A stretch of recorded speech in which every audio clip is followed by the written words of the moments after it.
Richmond's top prosecutor, Colette McKeechin, confirms her office is reviewing this report and will make a decision about their legal options following a thorough assessment. This report outlines some things that I'm sure would get the attention of a prosecutor. That report from Richmond Inspector General James Osuna, who substantiated 25 allegations of fraud, waste, and abuse against the city's top elections official, Keith Balmer, and his office.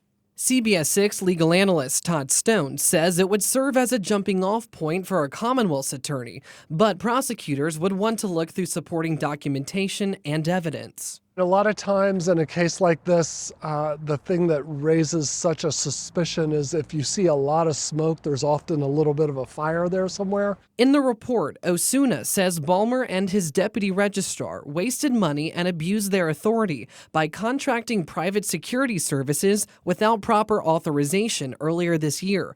Osuna says the company invoiced the city $200,000 and provided personal guards for Balmer, which he deemed unreasonable. Osuna says Balmer wasted money by approving $230,000 in remodeling on their leased office building without permission from the landlord's property manager and circumvented the procurement process by splitting up the purchases into 21 orders.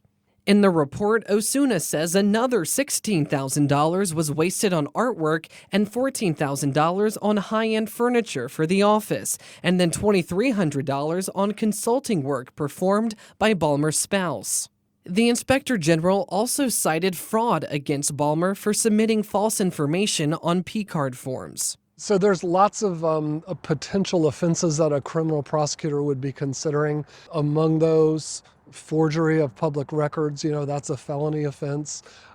There are embezzlement offenses. There's other things that a prosecutor could be considering, and I'm sure they'd want to flesh this out more and really talk to the witnesses. The investigation also says Balmer and employees bought alcohol with their government spending cards, drank during work hours, and violated policies for travel and meals expenses.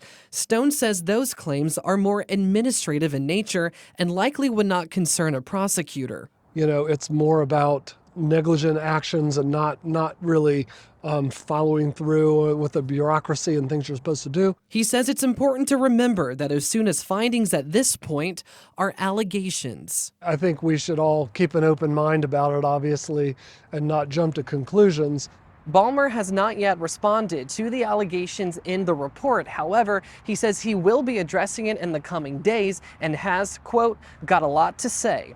In Richmond, I'm Tyler Lane, CBS 6 News.